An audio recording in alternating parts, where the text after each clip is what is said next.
Hello everyone, ಇದು Sunday mini vlog ಆಗಿರುತ್ತೆ. ಅಮ್ಮ ಬ್ರೇಕ್ಫಾಸ್ಟ್ಗೆ ಅಂತ ಅಕ್ಕಿ ರೊಟ್ಟಿ ಚಟ್ನಿ ಮಾಡಿದ್ರು, ಸೊ ಅದನ್ನು ತಿಂದೆ. ನಾನು ಕಬೋರ್ಡ್ ಕ್ಲೀನ್ ಮಾಡಿ 5 ಮಂತ್ಸ್ ಆಗೋಗಿತ್ತು, ಸೊ ಎಲ್ಲನೂ ಕ್ಲೀನ್ ಮಾಡೋಣ ಅಂತ ಇವತ್ತು ಕೂತಿದ್ದೆ. ಎಲ್ಲ ಕ್ಲೀನ್ ಮಾಡೋಷ್ಟೊತ್ತಿಗೆ ಮಧ್ಯಾಹ್ನ ಆಗೋಗಿತ್ತು, ಸೊ ಮಲ್ಕೊಬಿಟ್ಟಿದ್ದೆ.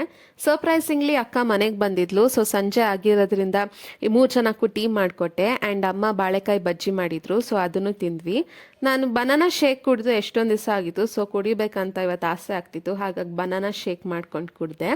ಆ್ಯಂಡ್ ಅಪ್ಪ ಮಾರ್ಕೆಟ್ಗೆ ಹೋಗಿದ್ರು, ಮಾರ್ಕೆಟಿಂದ ಮನೆಗೆ ಬಂದರು. ಸೊ ಎಲ್ಲ ಥರದ ತರಕಾರಿ ತಂದಿದ್ರು. ನೀವೆಲ್ಲಿ ನೋಡ್ಬೋದು, ಇವತ್ತು ಎಲ್ಲ ಥರದ ಸೊಪ್ಪು ತಂದಿದ್ರು, ಸೊ ದಟ್ ಅಕ್ಕನೂ ಸ್ವಲ್ಪ ತೊಗೊಂಡೋಗ್ಲಿ ಅಂತ ಹೇಳಿ. ಸೊ ಇದನ್ನೆಲ್ಲ ಕ್ಲೀನ್ ಮಾಡಿ ಫ್ರಿಜ್ಜಲ್ಲಿ ಎತ್ತಿಟ್ವಿ. ಆ್ಯಂಡ್ ನನಗೊಂದು ವಿಡಿಯೋ ಶೂಟ್ ಮಾಡೋದಿತ್ತು, ಸೊ ಆ ಶೂಟ್ನು ಮುಗಿಸ್ಕೊಂಡೆ. ಆ್ಯಂಡ್ ವಿಡಿಯೋ ಶೂಟ್ ಮಾಡಾದ್ಮೇಲೆ ನಾನು ಅಕ್ಕ ಆಚೆ ವಾಕಿಂಗ್ ಹೋಗಿದ್ವಿ. ಅಲ್ಲಿಂದ ಬರ್ತಾ ಹಾಗೆ ಪಾನಿಪುರಿ ತಿನ್ಕೊಂಡು ಬಂದ್ವಿ. ಅಮ್ಮ ಊಟಕ್ಕೆ ಅಂತ ಬಿರಿಯಾನಿ ಮತ್ತು ಕಬಾಬ್ ಮಾಡಿದ್ರು, ಸೊ ಅದನ್ನು ತಿಂದ್ವಿ. ಇಂಡಿಯಾ ಪಾಕಿಸ್ತಾನ್ ಮ್ಯಾಚ್ ನಡೀತಿತ್ತು, ಸೊ ಅದನ್ನು ನೋಡ್ಕೊಂಡು ಡೇನ ಎಂಡ್ ಮಾಡಿದ್ವಿ. Thanks for watching.